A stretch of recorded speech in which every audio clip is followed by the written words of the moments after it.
Osmania university కావచ్చు, లేకపోతే high court కావచ్చు, ఉస్మానియా హాస్పిటల్ కావచ్చు, ఈరోజు నడుస్తున్న అసెంబ్లీ కావచ్చు, ఇట్లా చెప్పుకుంటూ వెళ్తే హైదరాబాదులో అద్భుతమైన నిర్మాణాలు ఏవైతే ఉన్నాయో ఈ హైదరాబాద్కి ఒక చారిత్రాత్మకమైన కట్టడాలను అందించి వందల సంవత్సరాలు ఈ కాలాన్ని తట్టుకొని నిలబడ్డ చార్మినార్ లాంటివి ఇంజనీర్లు కట్టబట్టి నాణ్యత ఉండబట్టే ఇవాళ అవన్నీ ఉన్నాయి. మీరు చార్మినార్ నుంచి ఉస్మానియా యూనివర్సిటీ వరకు కట్టిన ఇంజనీర్లను ఆదర్శం తీసుకుంటారా? ఉస్మాన్ సాగర్, హిమాయత్ సాగర్ను నిర్మించిన ఇంజనీర్లను ఆదర్శం తీసుకుంటారా? నాగార్జున సాగర్, శ్రీశైలం, శ్రీరామ్ సాగర్ కట్టిన ఇంజనీర్లను ఆదర్శంగా తీసుకుంటారా? నిజాం సాగర్ను కట్టిన ఇంజనీర్లను ఆదర్శంగా తీసుకుంటారా?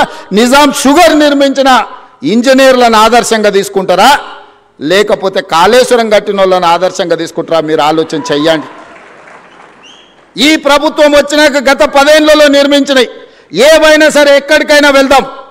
ఇవాళ మాటలు మాట్లాడుతున్న మంత్రులకు నేను సూటిగా సవాలు విసురుతున్నా. మీరు కట్టిన డబుల్ బెడ్రూమ్ ఇండ్ల దగ్గరికి పోదామా? మీరు వేసిన రోడ్ల దగ్గరికి పోదామా? మీరు నిర్మించిన అమరవీరుల స్తూపం దగ్గరికి వెళ్దామా? ఈరోజు మేము కూర్చుంటున్న సచివాలయానికి మీరు వస్తారా? లేకపోతే 1,00,000 కోట్లు ఇప్పటికే కాంట్రాక్టర్లకు బిల్లులు చెల్లించిన కాళేశ్వరం, మేడిగడ్డ, సుందిల్ల, అన్నారం బ్యారేజ్ల దగ్గరికి వెళ్దామా? మీరే కడితిరి, మీరే మింగుతిరి, మీరు ఉండగానే కూలిపాయి. ఇప్పటికీ డిపిఆర్ లేదు, డీటెయిల్ ప్రాజెక్ట్ రిపోర్ట్ లేకుండా ఒక చిన్న గుడిసేసుకున్నా ఇవాళ రేపు మనం ఒక మేస్త్రిని పిలిచి అయ్యా 2 అర్రల గుడిసే వేయదలుచుకున్నా కట్టెలు ఎంత పడుతుంది, సొప్పు ఎంత పడుతుంది, ఒకవేళ స్లాబ్ వేయదలుచుకుంటే సిమెంట్ ఎంత పడుతుంది, స్టీల్ ఎంత పడుతుంది, కంకర ఎంత పడుతుంది, ఖర్చు ఎంత అవుతుందని మనం అంచనా వేసుకుంటాం.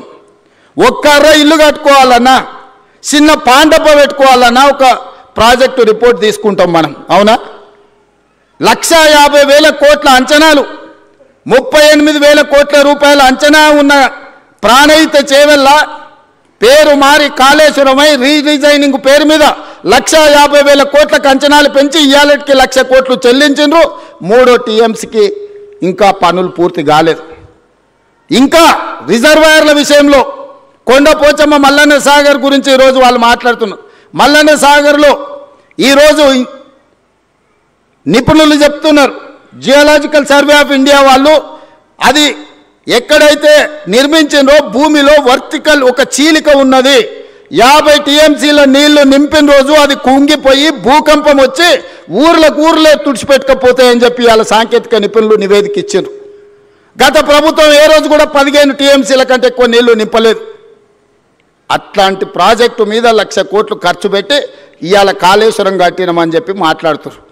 నేను ఒకటే అడుగుతున్నా, ఈరోజు జరిగిన ప్రాజెక్టులో జరిగిన కమిషను ఈరోజు సాంకేతిక నైపుణ్యం మీద కొంతమేరకే విచారణ చేస్తుంది. బెస్ట్ సాంకేతిక నిపుణులను నియమిద్దాం.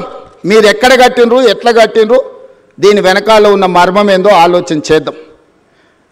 ఈ గత 10 ఏళ్లలో జరిగిన నిర్మాణాలు మీరు ఏదైనా తీసుకోండి, మీ ఊర్లో కట్టిన చెక్ డ్యాములు తీసుకోండి, మీ ఊర్లో వేసిన రోడ్లను తీసుకోండి, మీ పల్లెల్లో కట్టిన డబుల్ బెడ్రూమ్ ఇళ్ళని తీసుకోండి, లేకపోతే చిన్న చిన్న గ్రామ పంచాయతీ కార్యాలయాలు నిర్మిస్తే కూడా గత 10 ఏళ్లలో ఏం పనులు చేసిరో మీరు ఒక్కసారి చూడండి.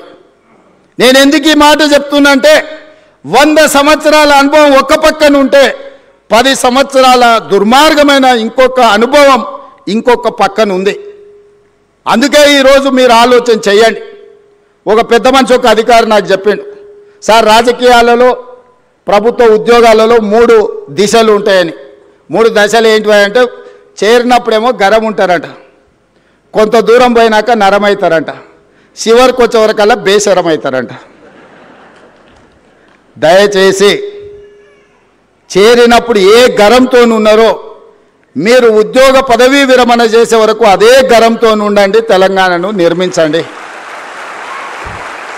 ఏ సూక్తి అయితే ఉన్నదో మొదట్లో గరం, తర్వాత నరం, 3వసారికి వచ్చేవరకల్లా బేషరం అనే ఏదైతే ఉందో నానుడి, ఈ నానుడి నాకు మీకు మాత్రం ఎట్టి పరిస్థితుల్లో వర్తించకుండా ఉండాలి. మనం ప్రజలు అత్యంత విశ్వాసంతో మనకు అవకాశం ఇచ్చిండ్రు. ఆ విశ్వాసాన్ని నిలబెట్టుకోవాల్సిన బాధ్యత మన అందరి మీద ఉన్నది. ఇవాళ నేను ముఖ్యంగా 1-2 విషయాలు గుర్తు చేయదలుచుకున్నా, మీరు ఆలోచన చేయండి. గతంలో ఎన్నికలు జరిగినాయి. 2019 ఎన్నికల తర్వాత ఫలితాలు